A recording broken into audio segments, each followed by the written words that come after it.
Can you see that? Yes. Okay, great. So yeah, good morning. This is Rohan from Northwestern University, and I'm happy to be here today to present our recent new work co-authored with Neha Khanna from Binghamton University. The title is Strategic Local Regulators and the Efficacy of National Pollution Standards. The motivation of this paper is due to the fact that the local air quality in the United States is heavily dependent on the local regulators' effort in regulating industrial emissions within their own jurisdictions. And the federal EPA's role is to set a universal air quality standard for the whole country and determines the local air quality, whether the local air quality violates the national standard or not, based on the local monitor readings mostly. And if a local area is found violating the national standard, then they are usually subject to some punishment on both the local regulators and the local economy. The federal EPA periodically revised the national standard to make it more and more stringent. And so they through that way, they expect to encourage the local regulators to increase their regulation effort so that there might be improvement in the national air quality for all the areas in the country. But here's a question: does this universal national air quality standard actually helpful in improving air quality for the whole country, regardless of very different local characteristics? We used to believe so until we see the following numbers. There was a revision in PM 2.5 national standard in 2006, and it makes the standard more stringent. Immediately after the revision, there are about 208 non-attainment counties in the United States. But 5 years later, there are only 17 counties switched to attainment. So these numbers suggest that for these areas that used to be heavily polluted, they tend to keep being heavily polluted over years, even after more stringent national standard is imposed. And that raises the following research question: is a universal national air quality standard always effective, given that local jurisdictions control the investment of local regulation resources? To answer this question, we also need to answer, how does the local regulator allocate investment of local regulation resources, and how does the allocation of local regulatory resources change in response to more stringent national standards? To answer these questions, we use the following economic intuitions. In our theoretical model, the local regulator's objective function is to minimize the total cost of pollution, which equals to the direct regulation cost plus the cost of pollution damage plus the expected violation penalties.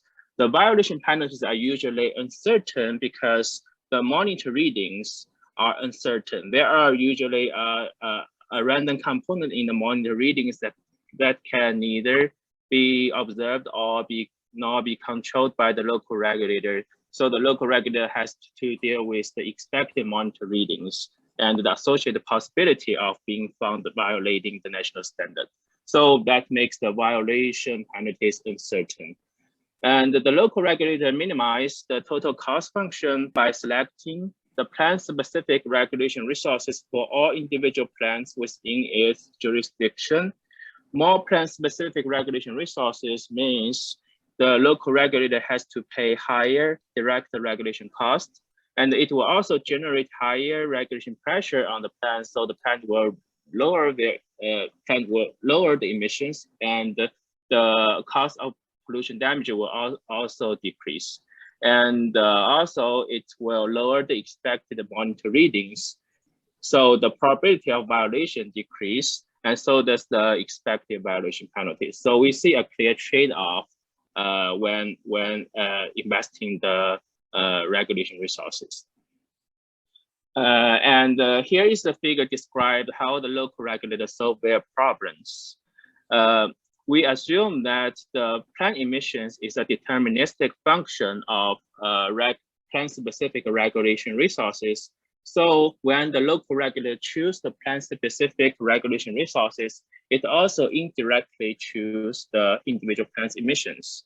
We define the marginal benefit of individual plants emissions to be equals to the avoided marginal direct regulation cost minus the marginal pollution damage. And we define the marginal cost of emissions equals to the marginal expected violation penalties. With the proper assumption on the slope and the curvature of each component, we have the following figure. The y-axis is the cost and the x-axis is the individual plants emissions. The blue curve is the marginal cost of emissions, and it is nothing but the possibility density function of the random component in the monitor readings.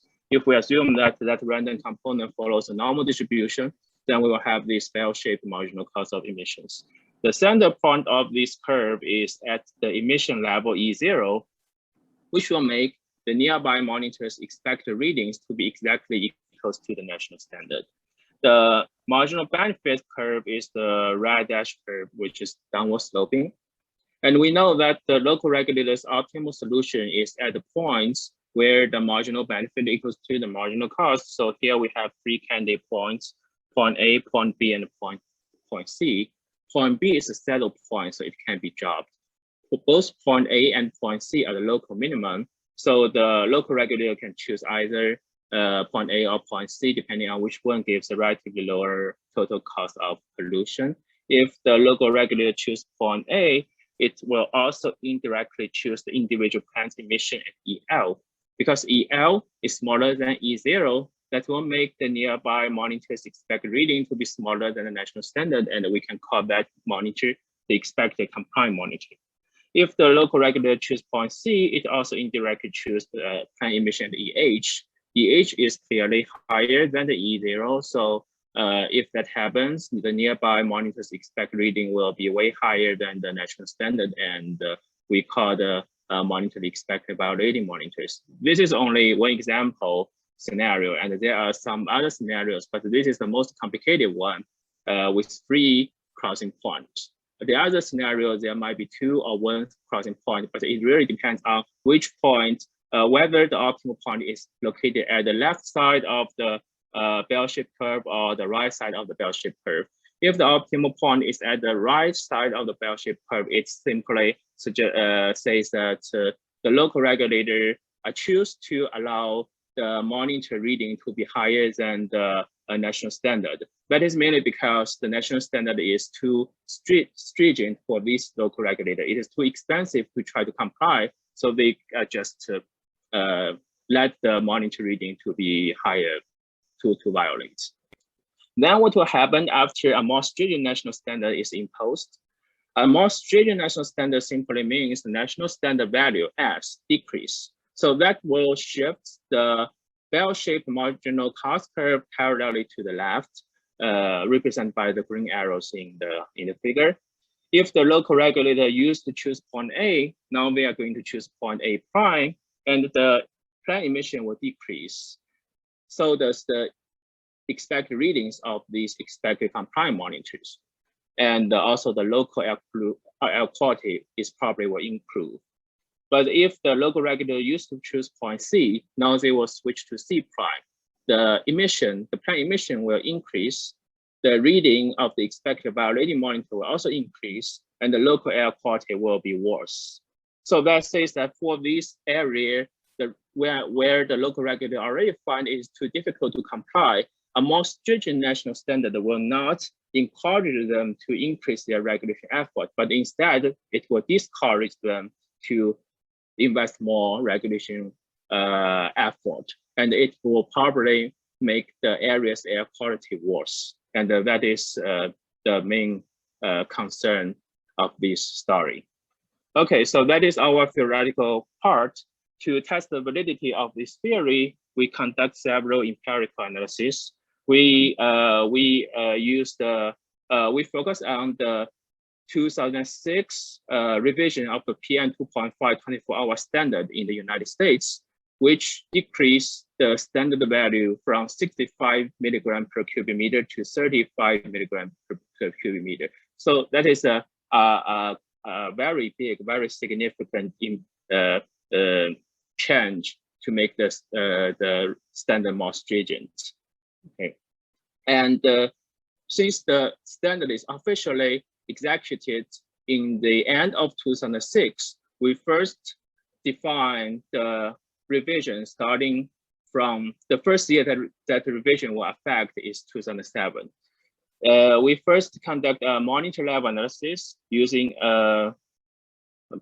using a monitor by year data. In our data sets coming from the EPA database. So there are 974 continuous monitors in our sample. We define the continuous monitors as the monitor that is active both before and after the 2006 revision.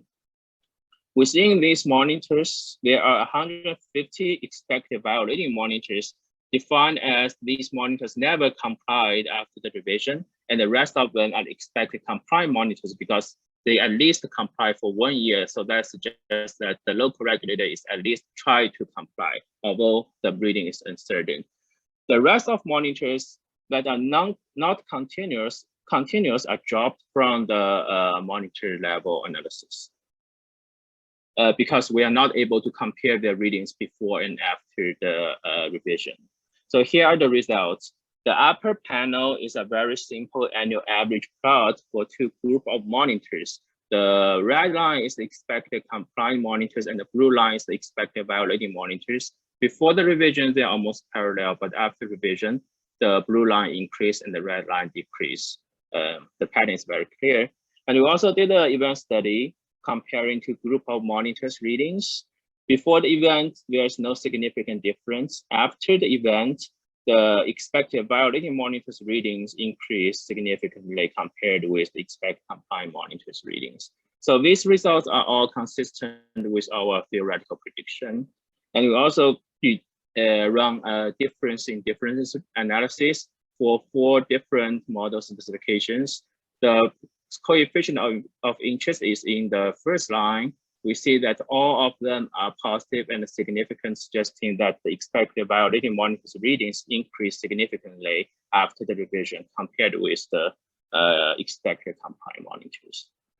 Okay, and the second empirical analysis we did is the plant level analysis. We use a plant by year data provided by the TRI database because the TRI does not report the okay, time's up. So I will move this really quickly. So in the plant level analysis, we compare the plant near the expected violating monitors with the control plants, which is away from any monitor, and we also compare the plants near the expected compliant monitors with the control plants. And when we set the event time at 2007, we see a pattern, but not very significant. But if we change the event time in 2006, we see a more clear pattern, and it becomes significant and consistent to our model prediction. That is because the proposal of this revision is already given in the early 2006. Okay, so to conclude, we propose a theoretical model to describe the strategic behavior of local regulator. Our theory suggests that when the national pollution standard is too expensive to comply, local regulators may intentionally violate it. And we suggest that it's better to give a customized a national standard. Yeah, sorry to be rushed and see the time. Okay. Thank you. That's it.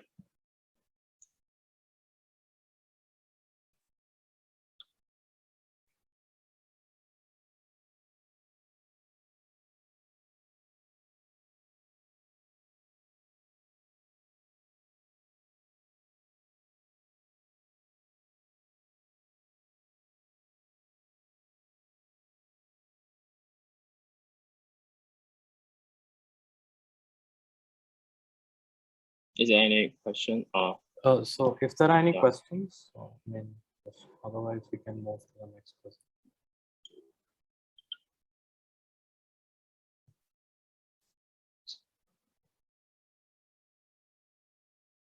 Okay, so the next presenter is, thank you. So the next presenter is Marin Skidmore. All right, I'll just share. So I'll just drop a message and 10 minutes are up and 2 minutes off. Yeah. Great. All right, are we good to go with the slides? Right. Awesome. All right, well, hi everyone, I am Marin Skidmore. This is joint work with Jeremy Foltz and Tina Andarge. We are at UW-Madison and UMass Amherst. And today I'll be talking about effectiveness of local regulations on non-point source pollution, evidence from Wisconsin dairy farms. So in Wisconsin, manure and water quality and the relationship between them is an ongoing issue. There is a lot of evidence of the cost of manure runoff into water, both in terms of just water quality and new evidence showing it's linked to human health, as well as obviously sort of ecosystem health. And so there have been a number of policy attempts through the legislature, through the courts, to try and curb the manure implications for water quality. But this is all coming at a really challenging time for Wisconsin dairy farms. So we already are experiencing a lot of bankruptcies in these small family-owned dairy farms. And so it's really touchy when you're implementing new regulation that can be costly. And so here what we ask is, do manure management regulations improve surface water quality in Wisconsin? We're really trying to bring some data to a debate that, as I said, can be pretty touchy, and it has people's livelihoods as well as ecosystem health at stake. And so we're trying to bring data to the question and bring our good econometric analysis. And so our sub question then is, from both just do the regulations work, is then which of the regulations are most effective in lowering pollution levels? So there is a really quickly growing literature on point source pollution policies. And so my co-author Tina, as well as Cohen and Kaiser, Grant and Grooms, Kaiser Shapiro, Shapiro Walker, all have great examples of studies of the effectiveness of point source pollution. And so you can think of point source pollution like something that's coming from, for example, an industrial polluter coming from a factory. But there is also in the literature recent evidence that point source agriculture, so these are really large farms, concentrated animal feeding operations or CAFOs, that are considered point source pollution or pollutants under the Clean Water Act. There's evidence that they do impair water quality, and also evidence that the Clean Water Act mitigates the impacts. But in Wisconsin, we know that non-point source pollution is the source of the majority of impairment to our surface water. There is recent evidence that fertilizer use and farm behavior impacts water pollution. So we do have a good causal relationship between non-point source pollution of fertilizer and water pollution. But here we do have a body of work that's showing that reductions in nutrient use should improve water quality. But this is always sort of assuming that the reduction in nutrient use occurs. And so here what we're doing is we're taking a step back and we're asking, if we have a policy change, will that change behavior? Will that change nutrient use? And then from there, will that result in ecological change? So we're coming all the way back from that non-point source pollution policy and asking how that can affect water quality. Now, to understand the policy environment in Wisconsin, first, it's important to say that all agricultural production in Wisconsin is subject to the state code. There's a code chapter NR 151 that governs agricultural production. And so that's to say that something that is state law in Wisconsin is law statewide. And where we get our variation is that counties can only enforce portions of the state code that are in their county level ordinances. So again, state code is law statewide. But if you live in a county that doesn't have an ordinance or doesn't have a county level regulation, then the only people who can enforce the state code in your county are the state. But if you live in a county where they have an ordinance, you can then have enforcement by both the state and the county. And we believe this matters because counties potentially have better local knowledge. They're more agile, right, than a big state bureaucracy that we know big bureaucracies can be relatively slow moving. And counties also bring in additional resources, more labor, more money for enforcement, and that so our sort of theory that we've discussed with the regulators, both at the state and county levels, is that counties are really active in addressing smaller violations. You can think of them as sort of, your local agency that addresses the small violations, whereas the state is really going to only step in for very egregious cases, right? A big manure spill straight into the river, that's when the state will get involved. But these smaller run-of-the-mill violations that do still affect water quality, that's only going to be addressed primarily by a county. So to quantify this, we construct a novel data set of all county level manure ordinances since 2008. And this was developed in collaboration, again, with our county level regulators, as well as the state agencies. And from what we're really going to focus on here is the aspects of the ordinances that affect manure spreading. So we have manure spreading standards and prohibitions, because this should be relatively quick acting. If you're regulating how a farmer can spread manure, that should take effect on their behavior in the very first year of the regulation. Whereas something, for example, governing new storage construction, it might take years for that to really be phased in, because it only becomes relevant when someone constructs new storage, which is not an annual event. Another thing that happened in the state is that there's a type of bedrock called Solurian Bedrock, and this is a shallow and fractured bedrock, which means that it recharges really quickly. And so ground and surface water are very vulnerable to nutrient contamination. And so in 16 counties that have this type of bedrock, 16 of 52, they changed the regulation in 2018 and it became stricter. So in these counties, farmers have to have a nutrient management plan for spreading in all fields with the Solurian bedrock. And so a nutrient management plan requires you to test your soil for the nutrient contents and also to test your manure for the nutrient contents. And then to plan the type of crops you're going to plant. And then also with that information, you can then optimize your spreading. So you're only using nutrients that will be taken up by the plants and are less likely to then run off into the waters of the state. And then in these counties, there also was there was a gradient scale of spreading requirements that started at absolutely no spreading if your bedrock is less than 2 feet deep, and then gets gradually less strict. So we have, we get our data on water quality from the water quality portal. And then we have a host of covariates. So first of all, we actually have data on the addresses of all operating dairy farms and when they were operating. And so with this, we can geolocate our farms in space.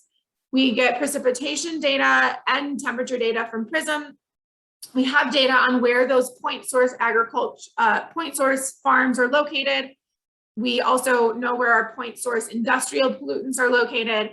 And then we have a crop layer of all of the rest of crop agricultural production from USDA.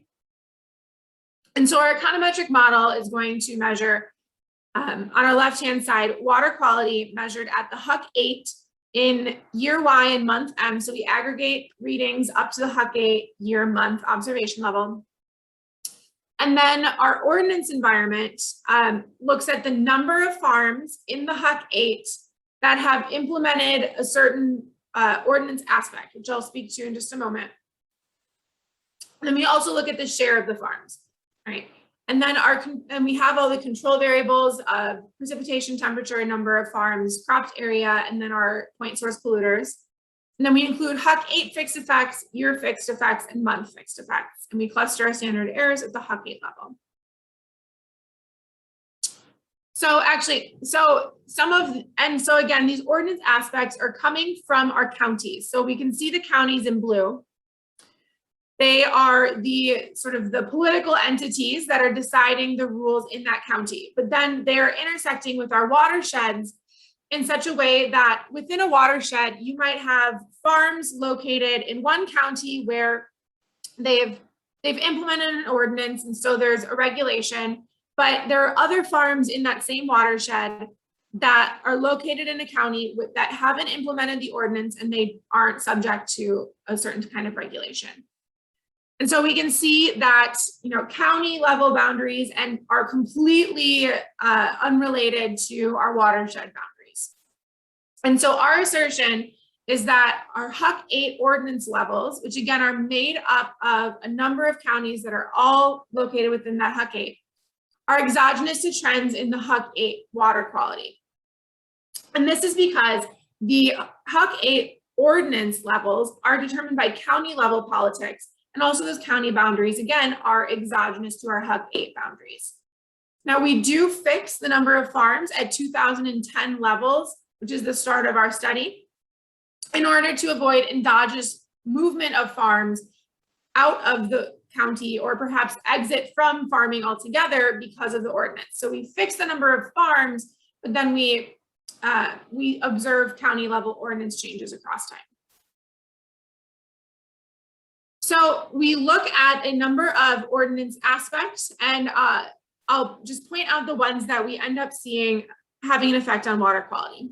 So first, we spoke about the nutrient management plans, which again require soil testing, and they require manure testing, and then they require you to plan what crops you'll plant and what you'll spread on them and when. And we see that after a county requires that all farms have a nutrient management plan, we see that water quality improves. So the concentration of ammonia and phosphorus decreases. And we see that also after that 2016 regulation that, among other things, did require nutrient management plans, but went above and beyond it, we also see that water quality improved. Now we do see there's a set of standards that I'm sorry I didn't get to go into in detail, but that counties can implement. And we see that counties that have implemented the most stringent set of standards actually see adverse effects on water quality. But I'll speak to that in just a moment. We have additional specifications. What I showed you is looking at water quality at the HUC 8 level. We also look at the monitoring station, and we do test also including lags and find similar results. So we conclude that we saw significant improvement in water quality after the Solurian Bedrock rule change. The thing that's important to note there is that that same rule change might not be as effective elsewhere, just because we know that bedrock is especially vulnerable to contamination. We find additional evidence that nutrient management plans improve water quality. And we see, again, increasing the number of standards at first has no effect, but then at the end does have the opposite effect. Now, really important to say that the only counties that reached that top level of standards did so in 2018 or 2019, and our data ends in 2020. So we're only observing the very beginning of their enforcement of those strict standards. And so they might have much slower ecological changes. We're in an environment where we could expect ecological changes to really take time, but it also is possible that the standards are not being enforced, or they're not infringing on a binding constraint. And so this is something that really warrants additional study as time goes on. And as does much else, there are many aspects of non-point source pollution policy that we really feel should continue to be studied. So thank you all, and I look forward to any questions you might have.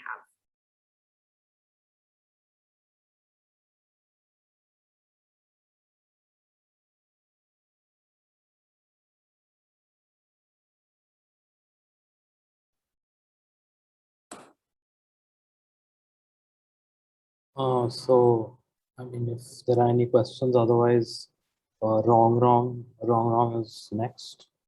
Depends. Okay. Okay, can you hear me? Yes. Okay. Okay, hello everyone. My name is Ron Bai, a graduate student from Zhejiang University in China. It's such a pleasure and honor to do the presentation, and the topic of my paper is Big and Strong or Small and Beautiful, exploring the relationship between organization size and performance of farmer cooperatives. I will introduce for you from the following sections. Okay. The specific research questions are: membership size affect the performance of cooperatives? And if yes, what are the mechanisms of the effect? The effect heterogeneous across different product categories and cooperative ages. And this section reviews the theories and the relevant researchers regarding the association between organization size and performance.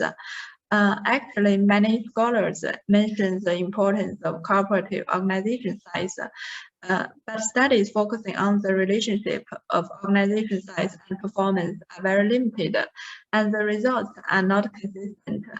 Theoretically, the membership size of cooperatives has two-sided effects on the performance. On the one hand, the enlarging of membership size reduces average costs and improves the negotiation ability of cooperatives in transactions with other market entities. At the same time, it may also obtain more market opportunities, thereby increasing sales volume and output efficiency. On the other hand, the large number of members may result in high organization costs, which lead to the dilemma of collective action. In addition, the expansion of membership size may cause excessive supply of products and difficulties in product marketing, which damages the overall output efficiency of cooperatives. Okay, next. The data used in our analysis are mainly from China Academy for Rural Development and China Agribusiness database. This paper used profit per member to measure the farmer cooperatives' performance. The number of members is adopted as an indicator of cooperative size. In addition, some control variables are also included in the model. The descriptive statistics of all the variables are reported in Table 1.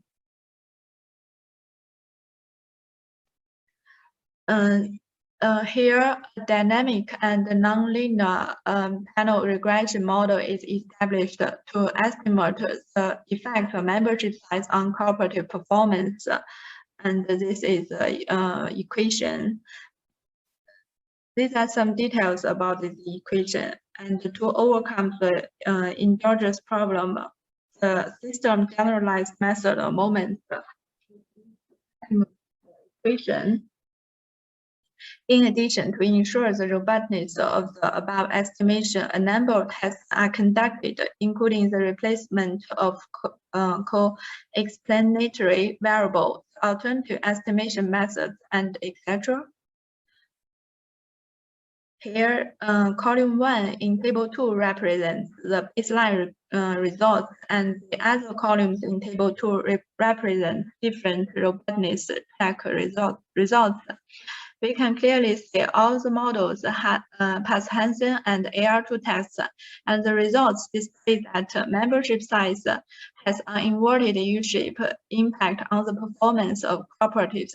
And through further calculation of the estimate coefficient, the optimal size of cooperative membership size at the top of the performance are around 19 members. It indicates that the size of a cooperative in China is small and beautiful, and we find the limitation of the cooperative managers' capacity is perhaps the most important reason.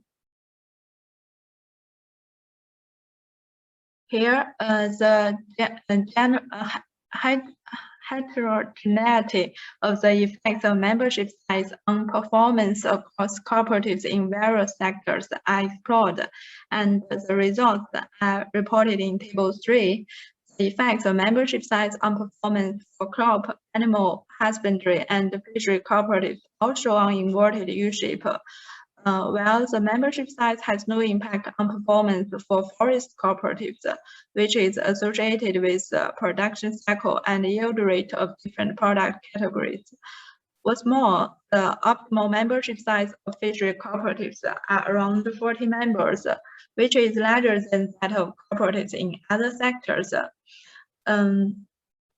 Next, the impact of cooperative size on performance may vary across different cooperative ages. Since most chain cooperatives were established after 2005, we divided the cooperative into 3 groups, and the results regarding the effects for the 3 subsamples are reported in Table 4. An inverted U-shape effect of cooperative size on the performance observed for cooperatives with age older than 5 years and age between 5 and 10.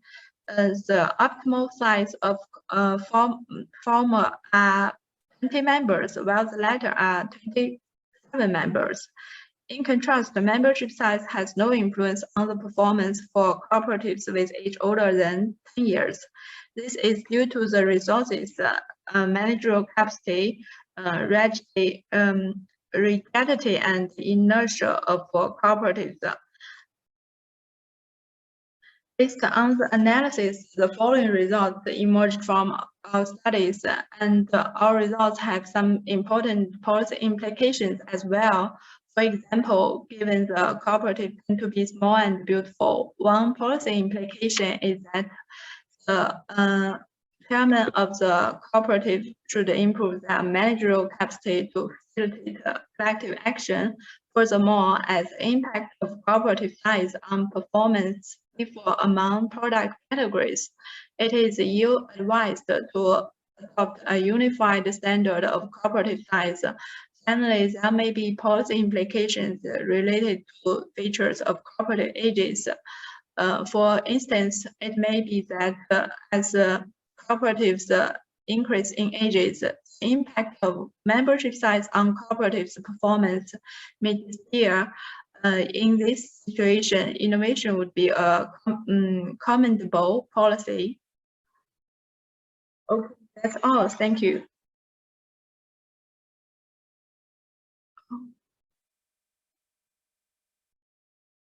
Can you hear me?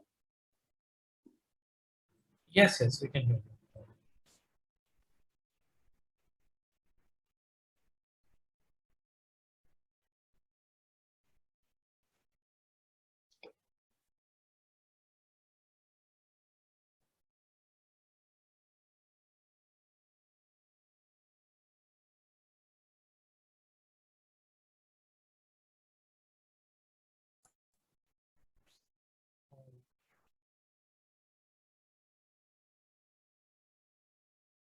So thanks, Ramna.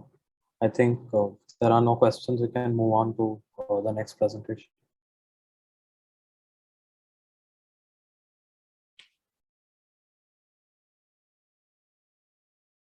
So Ramna, I'll share my screen, so you'll have to. Hello.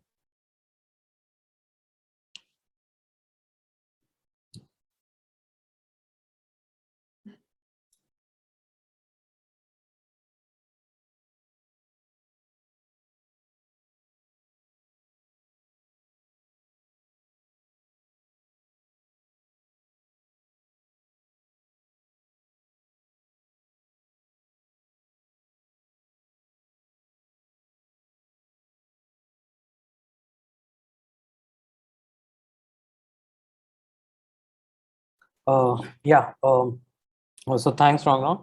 I'll just get started now. So good morning, everyone, and thanks for coming for this just sort of delayed session that we are having today. So my topic for the presentation is titled Transboundary Regulation of and Management of Antibiotics in Livestock. This is a paper I'm writing currently with my co-author and old classmate from Washington State. He's currently at the Swedish University of Agricultural Sciences, and I'm Kiriti Kanjilal. I'm currently an assistant professor at the Indraprastha Institute of Information Technology in Delhi. So let me just get started right away on the on the topic. So the thing is, I mean, the motivation for our paper is quite clear. It is a fairly commonly established problem that antibiotics, overuse of antibiotics, especially with regards to cattle or with regards to in the livestock sector, often leads to the sort of the emergence of antibiotic resistant bacteria. I've cited a couple of papers over here, but this is well established in the scientific literature. In general, in our working paper, we have gone into more depth with regards to a literature survey across the problem. Now, the additional problem, of course, with this kind of antibiotic-resistant bacteria is that it sometimes can even spread when people travel or through trade, etc. And kind of the problem spreads over a space, let's say neighboring countries, neighboring states, etc. So these couple of problems are quite well established, and also we feel quite interesting. In our paper, we kind of model antibiotic resistance as a non-renewable common pool resource. This is also something that has been done quite a bit, specifically in Lakshminarayan and Brown is a very established paper that has done it, but it has been done in a couple of other papers too. Again, cited over here. Again, in our working paper, we have gone into more detail. But the idea is that the more one uses antibiotics, the more sort of it depletes the resistance that is available at one's disposal, right? So the contribution that we have specifically is to kind of do a threefold idea. One is to analytically characterize the optimal antibiotic use for firms. So this is specifically in the case of neighboring territories that are under different jurisdictions, be it countries or states, and considering firms in each of these territories. The second thing is to sort of analytically characterize the same solution for social planners, both when they act as rivals as well as when they cooperate.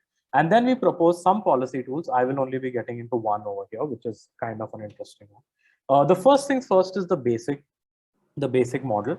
So we have a basic sort of, the objective function is quite clear. It is P into the inverse demand function. So it is P into Q essentially. I mean, we have this kind of functional form. I mean, actually P and Q are already we take it as given in our model because we assume that firms have already invested in a certain amount of Q, and prices are also given at an international level. And really the choice variable for the social planner, or for the firm over here rather, is to figure out how much antibiotics they want to use, right? So just to kind of add some clarity, these two firms are kind of like in countries or states that are bordering each other, and of course, because of the nature of antibiotic use, they kind of pose some externalities on one another due to overuse, right? So coming back to the objective function, we can see that we also assume some of the free trade, so there is no problem with regards to prices. Here we can see that there are three factors coming into the picture. When a firm decides how much antibiotics they want to use, the first obvious thing that they have to worry about is the cost of using antibiotics. But the other thing that they also have to worry about is the antibiotic resistance that they generate. And the positive aspect of using antibiotics is obviously that it helps kind of protect their cattle in some way. So it is a trade-off. It is not all bad, and that is parameterized in our model by delta. On the other side of things, when a rival uses antibiotics, on one hand, yes, it does lead to antibiotic resistance, but obviously it also helps their their cattle not get sick or not spread disease, and that has a positive effect on not hurting the quantity of cattle that we have already invested in, right? So this is kind of parameterized. Delta range is 0 to 1, beta 0 to 1, gamma 0 to 1, and of course cost can be any amount, right? So moving on, this is kind of a simple setting of it's like similar to a Cournot duopoly setting. There are two firms. They are not choosing quantities here. They have already chosen that. They are choosing antibiotics, and they choose some optimal level of antibiotics, which leads to a best response function. Not going to spend too much time on that since we are pressed for time, but it is a setting of strategic substitutes, and it looks something like this. So it's a downward sloping kind of thing. When we have two best response functions, we kind of solve them simultaneously, and we know that this is a symmetric case, so we will end up with the same optimal level of antibiotic use for both firms. Here we can see that AI star equal to AJ star and is equal to this expression, which is a function of beta, delta, PQ, CB, and gamma. there are some comparative statics to look at in this, but we are not again really going to look at that in the short presentation. It is definitely explored in the paper. What we then sort of do, which is kind of where the contribution gets interesting, is because these two countries are neighboring, we think of welfare in two ways. One is the welfare of the country or state thinking only about itself, and the other one is cooperating with its neighbor. And here, when we have defined welfare, I mean, to be more clear, it's not exactly welfare, it's just the social plan as optimum, because we're not really thinking about consumer surplus. We are just thinking about the profits, the producer surplus, as well as some externalities from overusing antibiotics that go above and beyond just livestock production, because antibiotic resistance is a problem outside of just livestock production. It also affects human beings for other reasons, right? So that is parameterized by D, where D ranges from 0 to 1. Essentially, it is the same objective function, but in the end, we have D multiplied by AI plus AJ, right? So we have two solutions. One is given by ASO, which is if countries are only thinking about themselves while making policy, and ASOC is the kind of the analytical solution if countries cooperate. This is kind of reminiscent of a prisoner's dilemma problem, where it is ideal for them to cooperate, but it is an equilibrium solution is for them to defect. And as we can see that when we compare ASOC, which is like the best outcome in terms of what is socially the best, at least, we can see that ASOC tends to be lower than ASO, which is the selfish optimum of the countries, or A star, which is the firm's optimum. If beta is very low, that is essentially if there is a very low positive externality of rivals antibiotic use, and it tends to be higher if there is a high positive externality of antibiotic use. So this is kind of something that we have characterized in an analytical framework. And again, we've gone into more detail in the paper, but just because it's a lightning session, I'm kind of trying to just explain it only mostly with intuition. The final thing we talk about is some possible policy tools. Now, there are a few things that can be done. There's taxes on output, there's quotas, there's quota system, etc. But one of the interesting ones that we can present, which we have seen in some other papers, like in settings of partial cross ownership in IO and stuff like that, but we haven't really seen it much in this setting, is to actually tax the input, that is in this case the cost of antibiotics. Now, when we write this in this way, we mean that A star is a function of 1 plus T plus CB. It is not multiplied by. So essentially, I mean, the level of taxation or subsidies, depending on whether A star is greater than ASOC or less than ASOC, that would drive the private firm to produce the level of, to use the level of antibiotic that is optimal for a cooperative outcome, can be given by solving for this particular T. And when we equate the two and solve, it is actually quite simple algebraic solution, and we end up with this solution.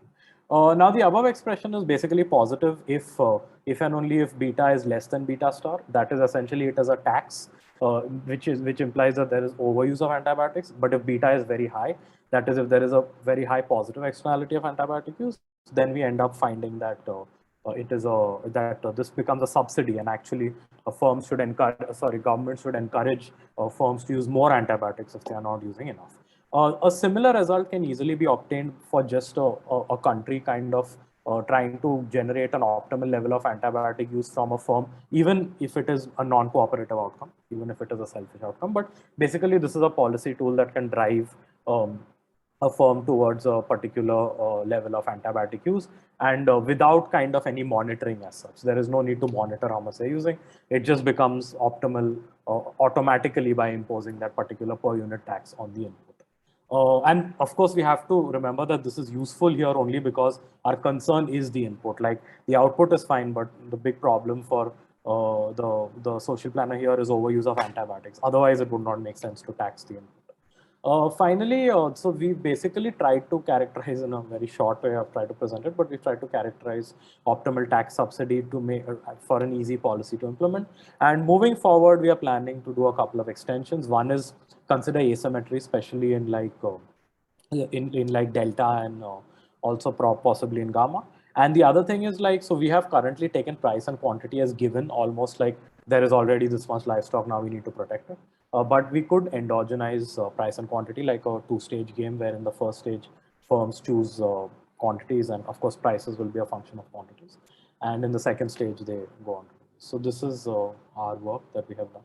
Also, thank you if there are any questions. Otherwise, thank you.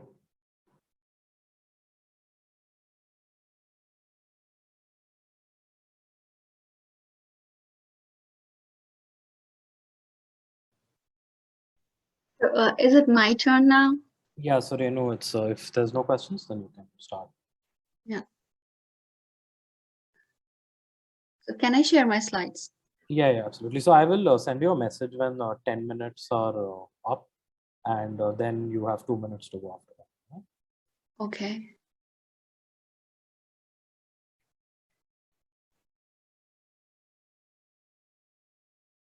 Can you see the slides? Hello? Yes, yes, I can see them. So, hi, good afternoon, everyone. My name is Renu Oja, and today's my presentation topic is a specialized, diversified, or alternative on-farm enterprise for small farms, examining returns and trade-off using multinomial indigenous switching regression model. So, I would like to begin with the key terms that I have used in this study. First is small farm. So we define a small farm as those farms whose annual gross cash farm income is less than 350,000 US dollar. And next is specialized farm, and then we have diversified farms and alternative on-farm enterprise. We collectively call these three terms as a strategic choice in this study. So we define alternative on-farm enterprise as those income generating income generating activities like agritourism, on-farm recreational activity, or on-farm educational activities. So our first objective includes the estimation of factors affecting the farmer's choice for this strategic choice. And we are doing this study in case of small farm in Tennessee. And next we have farm financial performance. We have three different measures to measure farm financial performance, which first one is gross cash farm income, then return on assets and debt to assets. So we measure all these farm terms in terms of average treatment effect on treated. So average treatment effect on treated is the expected effects of treatment in an individual in a treatment groups. So our second objective is to estimate the impact of these strategic choices that farmers make on their farm financial performance in case of small farm. So the study in small farm is important because they are vital to the U.S. rural economy. If we see that 89.6% of the total farm in the U.S. are small, and they contribute to 21.5% to the total share of production. And also they are very important in maintaining the farm biodiversity.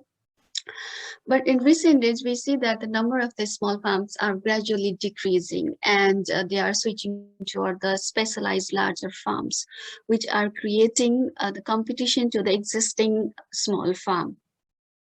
Therefore, through this study, we try to find the solution that how can we strategically stabilize the survival of the small farm.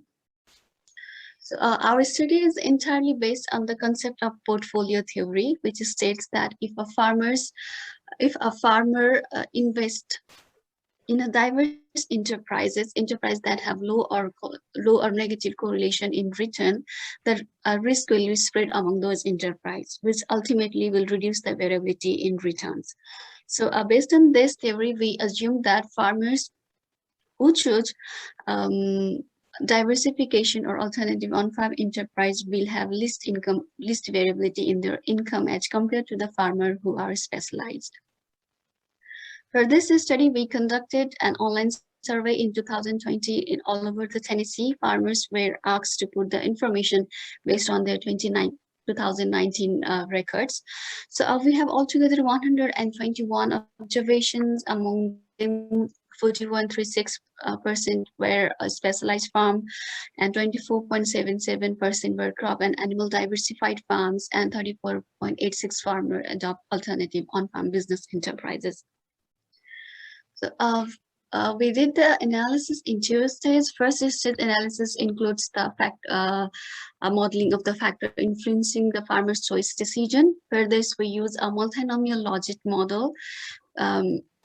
Here we can see that the Latin model for the farmer farmer's choice for choosing the strategic J can be written like this, where X is a set of independent variable and beta is the coefficient associated with the independent variable.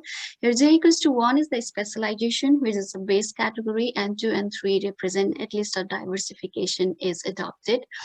So after that, we calculated the marginal effect, which is dy by dx, and the marginal effect give us the magnitude of association between the factors and the choice.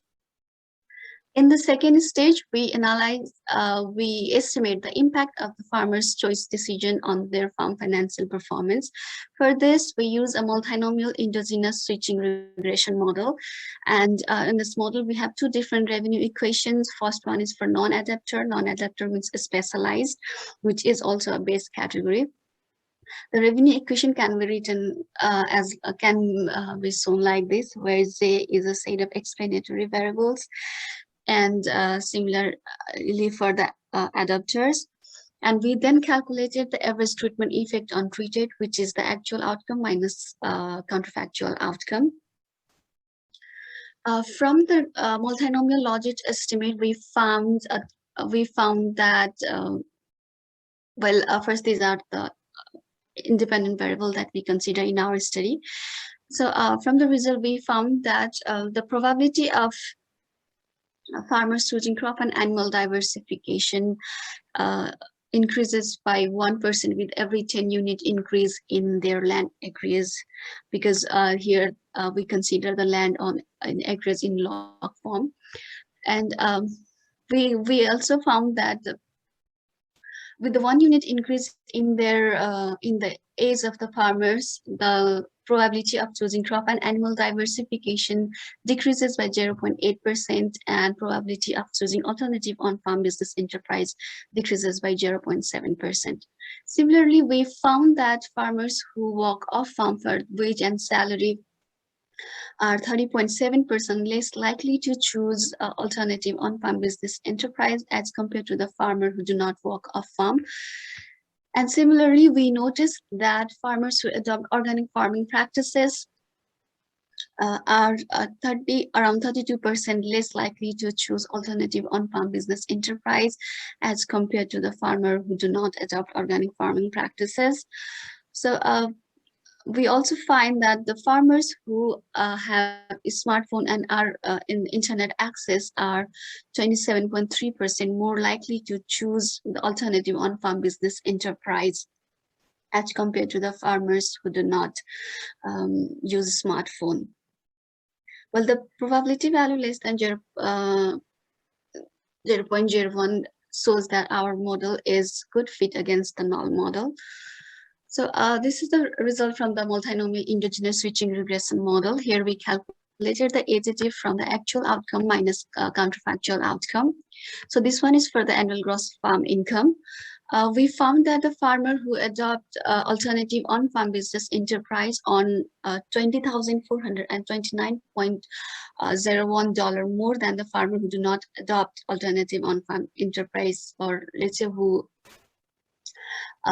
against the specialized category. So this result is consistent with the Ju et al. 2013. And for return on assets, we found that farmers who adopt alternative on-farm business enterprise on around 30% more return on their assets as compared to the farmers who choose a specialization. Similarly, for the debt to assets, we found that the farmers who choose alternative on-farm business enterprise have higher debt, have around 50% higher debt to asset ratio as compared to those who do not, as compared to those who specialize.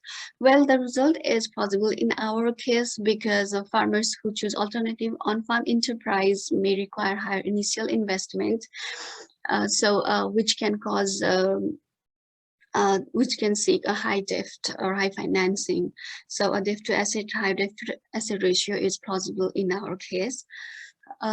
So from this study, we find that farmers' use of smartphone, land acreage holding, or farm work participation, organic farming adoption significantly influence the farmer strategic choice decision.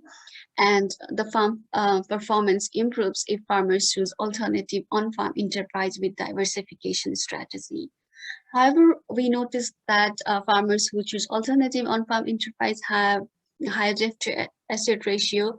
So we suggest that the program supporting initial investment in developing alternative enterprise could help to combat farmer survival challenge. So yeah, thank you. If any questions. Thank you.